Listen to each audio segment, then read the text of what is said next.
नमस्कार दोस्तों, MP Hindi story में आपका स्वागत है। आज की हमारी कहानी है धैर्य की परीक्षा।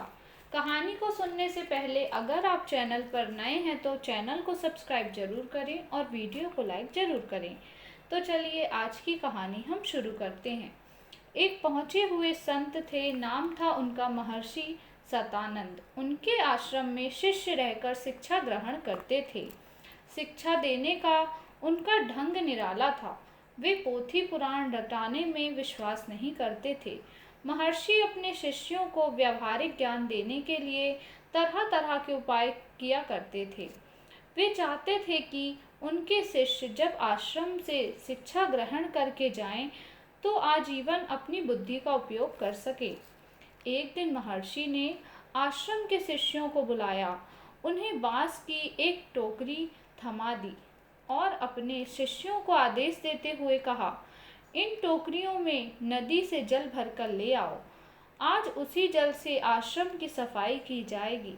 ध्यान रहे, जल केवल वही होना चाहिए जो इन टोकरियों में भरकर लाया गया हो। महर्षि की आज्ञा मानकर शिष्यगण नदी की ओर चल पड़े। रास्ते में एक शिष्य गौतम बोला, बांस की टोकरियों में जल कैसे भर पाएगा? वह तो छिद्रों से निकल जाएगा। तब दूसरे शिष्य महेंद्र ने कहा, पता नहीं ऋषिवर आज कौन सा उपदेश देना चाहते हैं। इसी प्रकार बातें करते हुए शिष्यगण नदी के किनारे पहुंच गए। वे नदी में उतरकर टोकरियों में जल भरने लगे, लेकिन जैसे ही टोकरियों में जल भरकर नदी से बाहर निकलते, वैसे ही जल टोकरी के छिद्रों से बाहर निकल जाता। शिष्यों ने कई बार प्रयास किया, पर वे असफल रहे। हार कर वे अपनी अपनी खाली टोकरियां लेकर आश्रम की ओर लौट पड़े। उन्हीं शिष्यों में से एक था सदाव्रत। वह महर्षि का सबसे प्यारा शिष्य था। उसने हिम्मत नहीं हारी। वह बार बार टोकरी में जल भरता, किंतु जल उसकी टोकरी से भी बाहर निकल जाता।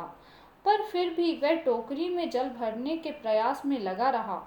बार बार जल में डुबोने के कारण बांस की बनी कमानियां फूल गईं। ऐसा होते ही टोकरी में से जल गिरना बंद हो गया।